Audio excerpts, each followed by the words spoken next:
cannot do that as a CEO of a company. You're not God, pal. You're conditioned to this sort of mentality of, I've got to buy it pre-ordering. That's how we're going to stop the greed and the buggy games that are coming out on day one.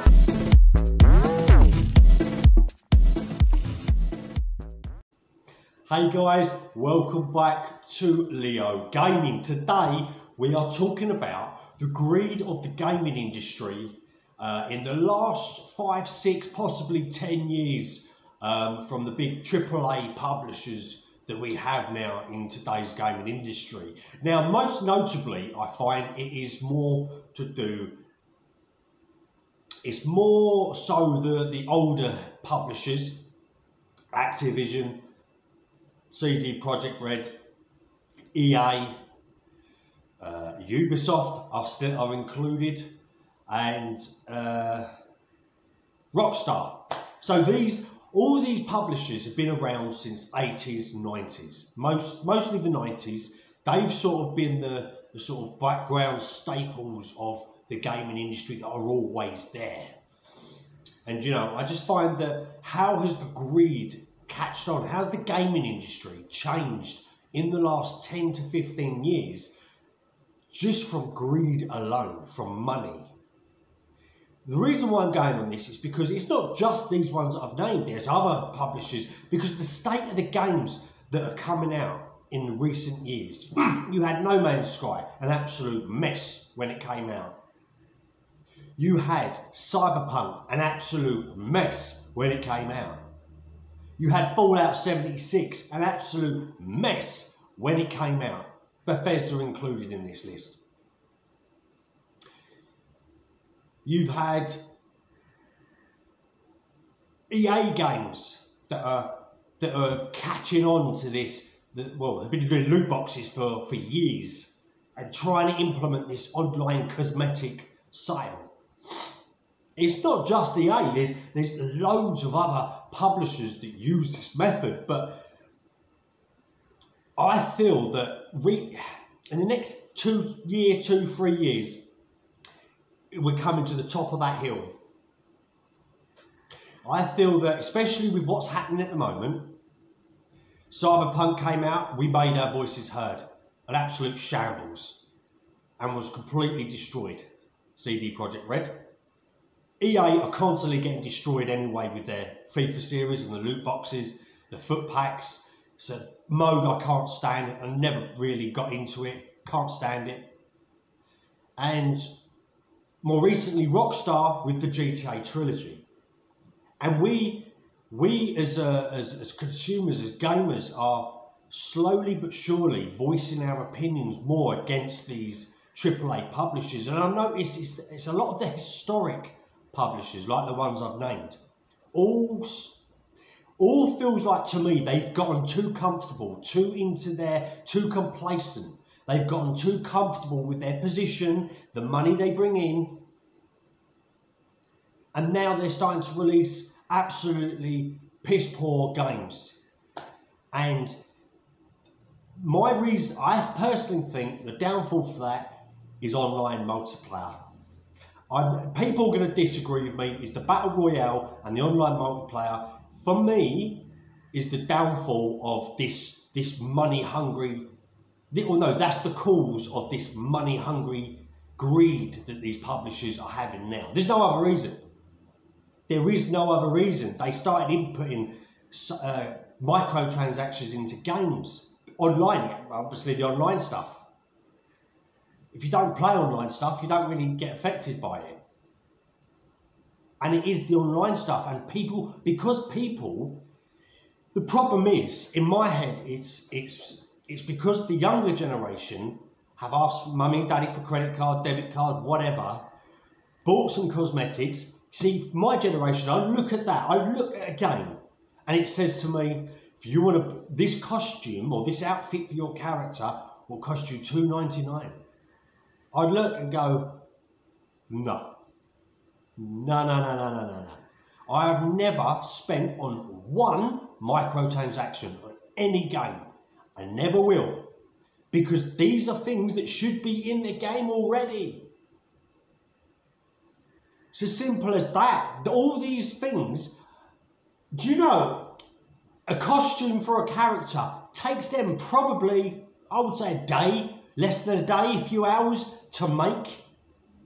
I can't imagine it takes too long in the grand scheme of game development. Correct me, a developer, if you're watching, correct me if I'm wrong. But there is no way a costume warrants a £1.99, a £2.99 cost. That should already be in the game as an unlockable. And the problem was, these microtransactions have caused greed. Greed. And it's caused corruption within these companies. It's caused complacency within Rockstar. Like, for example, with Activision. Bobby Kottick. Absolutely disgusting man, scumbag of a man, should not even be in the gaming industry anymore. He should be gone as CEO. Like, with the stuff that's come out, he should just be gone. Like, him himself should have said, I'm gone. I'm out of here. I've been cool. I'm gone. But he's not. Problem with him, he's a typical, I would say, I was going to say playboy billionaire, but he's not exactly good looking, is he? So I would say like an ugly billionaire that thinks he's good looking because he's got a bit of wonga. Right? He thinks he's good looking because he's got a bit of that. And because of money, he feels he can do what he wants, say what he wants with no consequences. And because of money, the money that he's built up and probably bonuses and all this that he's got from Call of Duty, the online Warzone stuff, he feels that when he's had a complaint about a certain manager or a certain person, he's covered it up because that person makes him money. That person makes the company money. No, I'm going to bury this incident because you make me too much money. The same with the board at the moment. But what the board have got to realise is that your stocks are going to drop. They're going to plummet. And I just hope that Xbox, Sony and Nintendo aren't just all this. This is for Phil Spencer, Jim Ryan and the CEO of Nintendo. I don't really follow Nintendo, so I don't know who the CEO is. It's for you to not just come out with these emails to your internal staff. Bring action. If Bobby Kottick is not gone by a certain time, bring every single Activision game off of the stores for a week to start with. If he's still not gone, you keep him off. Hold a ransom. That surely what Bobby Kottick has been doing is gross misconduct. Now, to any other employee, gross misconduct means instant dismissal.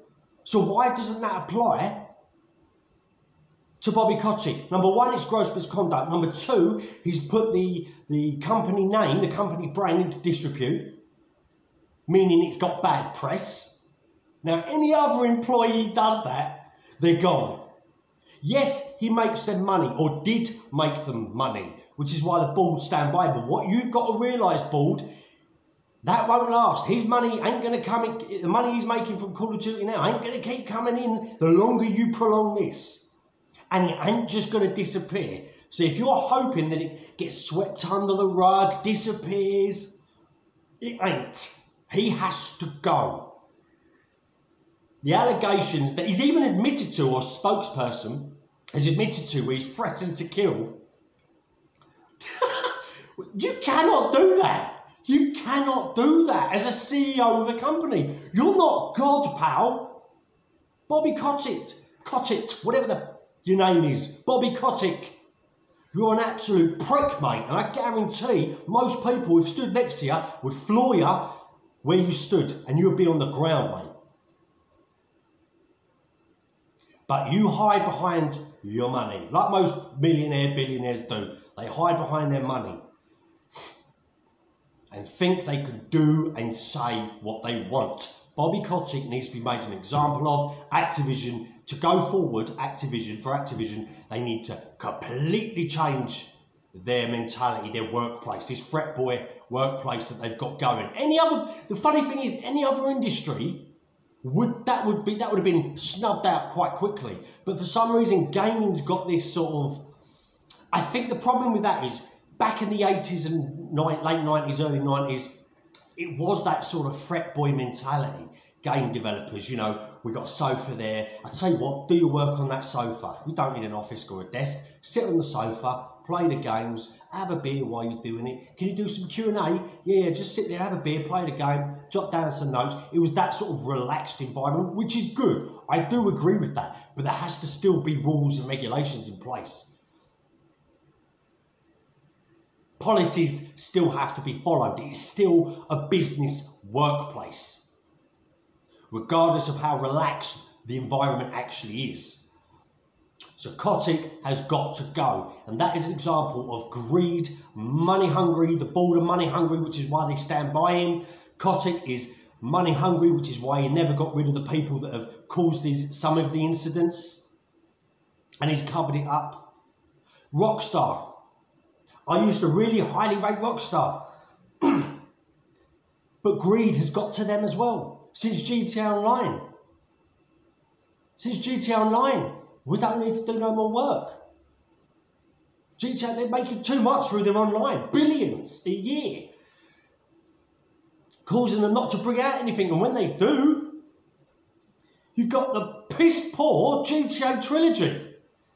The problem is, you've got Dan and Sam Houser. Since they've both gone, Rockstar, to be honest, I can see why they left.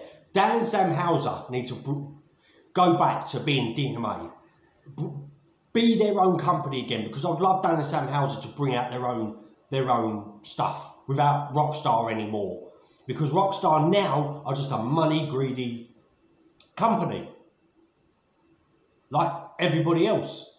Release a piss-poor, an absolutely piss-poor GTA port, which modders have done a much, much better job. That is embarrassing for Rockstar. Absolutely embarrassing. That's like a bricklayer laying a wall, making a wall, because he's too complacent, because he's been doing it so many years, and then some young kid who's never made a wall before, just read a book on it, comes in and does a much better wall. How embarrassed is that bricklayer going to be? Very embarrassed. It's the same with this. You should be embarrassed, Grove Street Games and Rockstar. You should be embarrassed by this release, abysmal release, that again, you have made money before Christmas, which is why it was such a rush job. You've made your money, the CEOs, the big bosses have got their bonuses just before Christmas, so they can go fly out to their Bahamas, Hawaii destinations for Christmas on the beach. It's a joke. Money, greed has destroyed Rockstar also as Activision. Not destroyed, destroying. Projekt Red, again, a case of money. The game, the developers, I do not blame the developers. The developers were telling the bosses, the executives, the CEOs, the game is not ready, nowhere near. What are the CEOs doing? No. We've got all these pre-orders. We've got to do it. We're going to make millions. And they release a piss poor job of Cyberpunk 2077. Again, the board, the CEOs. There needs to be a big shake-up of the gaming industry as a whole, just in regards to this. I feel like there needs to be some external regulatory board who regulates how microtransactions are done when games are released. There should be some sort of legal action that could be taken by the gaming industry as a whole if a developer or publisher releases a game that have had pre-orders in a piss-poor state. There has to be something that can be done.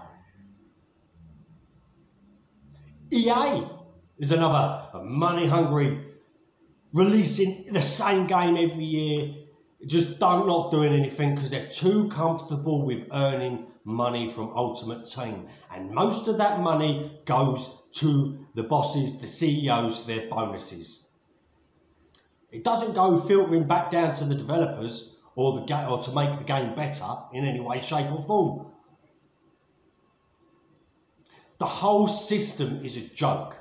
The whole system of how games are developed, and it is mainly the big AAA publishers that are from time ago.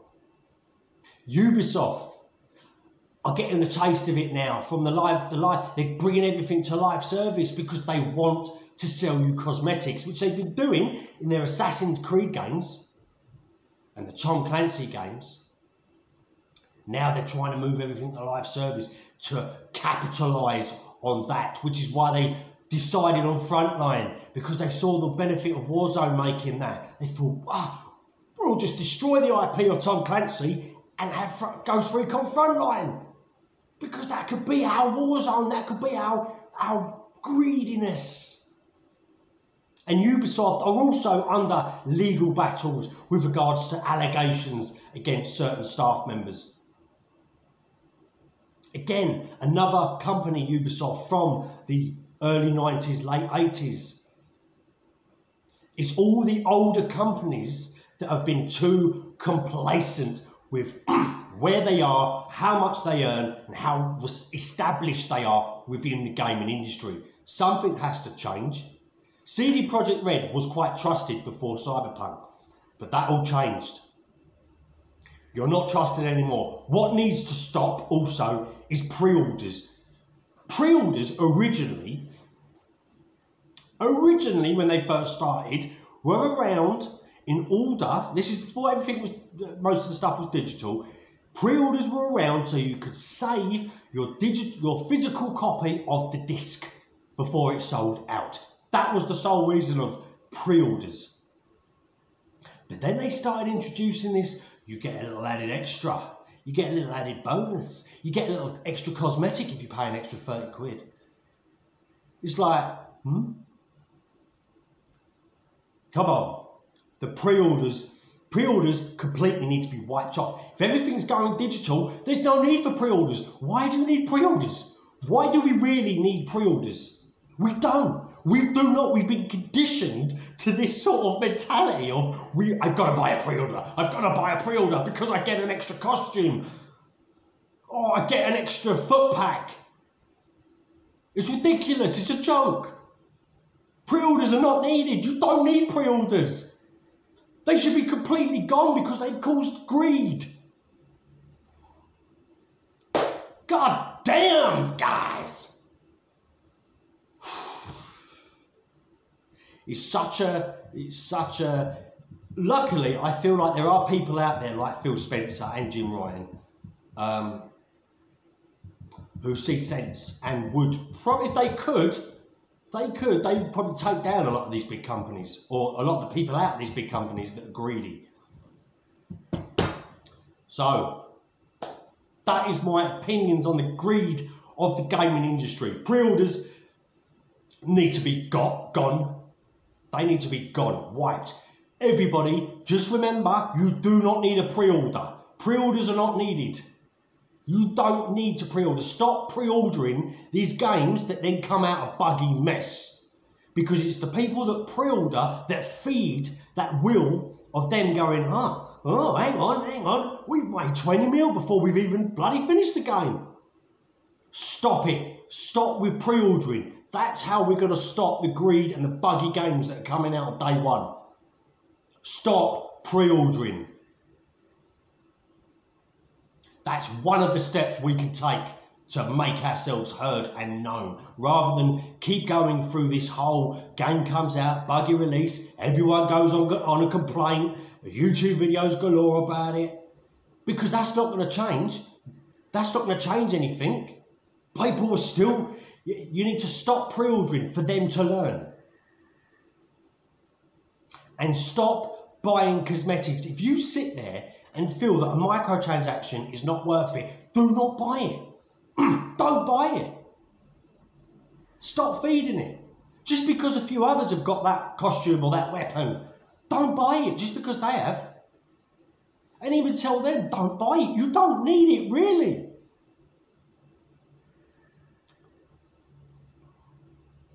This is the way we're going to have to change the greed within the gaming industry. So, guys, that is my my opinions on the greed of the gaming industry as it is now. If you do like my content, don't forget to hit that like and subscribe buttons. Click the notification bell so you know exactly when the video has come along and been uploaded. Also, check out my previous video on Sony fanboys. Bit of salt, should I say. There will be another Pony Salt video coming in the next couple of days. Guys, love you and leave you.